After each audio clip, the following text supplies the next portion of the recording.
సైదాబాద్ మండలం survey number 110లో 2 ఎకరాల 34 గుంటల ఇనాం భూమి బాన్సుర్బాల కృష్ణ ఆలయానికి కేటాయించబడినదని కర్మన్ ఘాట్ ఆలయ ఈవో లావణ్య తెలిపారు.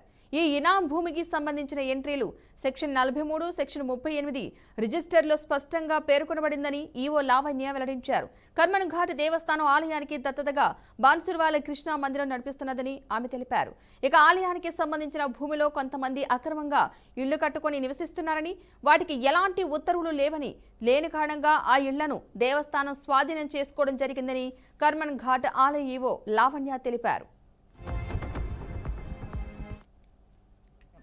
శ్రీ కర్మన్ ఘాట్ హనుమాన్ దేవస్థానం యొక్క దత్తత దేవాలయం.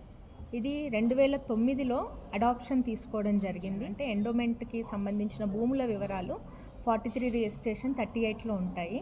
అలా 1966లోనే 38 రిజిస్ట్రేషన్ ఉంది ఈ దేవాలయంకి. అటు తర్వాత 43 రిజిస్ట్రేషన్ 2011లో తీసుకోవడం జరిగింది. అందుకు సంబంధించి 110 సర్వే నంబర్లో 2 ఎకరాల 35 గుంటలుగా నమోదైంది.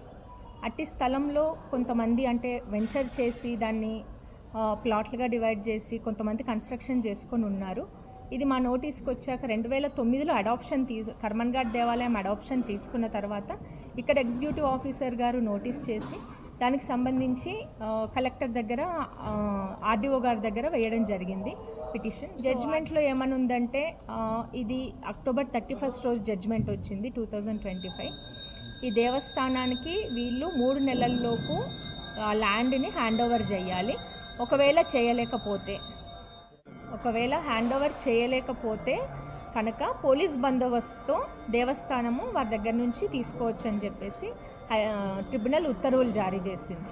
దాని ప్రకారంగా మా ఉన్నతాధికారుల ఆదేశాల మేరకు మా ఏసీ గారు, మేము, పోలీస్ బందోబస్తు, మా చైర్మన్ గారు, ధర్మకర్తలు అందరూ కలిసి వెళ్ళి వారి దాన్ని స్వాధీనపరచుకోవడం వల్ల ఇళ్ళని స్వాధీనపరచుకోవడం జరిగింది.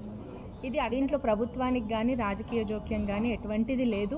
అనవసరంగా అంటే దయచేసి మీకు విజ్ఞప్తి ఏంటంటే చాలామంది మీడియా మిత్రులు మాకు ఇది జరిగినది యథార్థం రాసినప్పటికీ కొంతమంది పొలిటిసైజ్ చేస్తున్నారు ఇష్యూని. ఇది పొలిటికల్గా సంబంధించింది కాదు, పూర్తిగా మా అడ్మినిస్ట్రేషన్ పరంగా సంబంధించింది.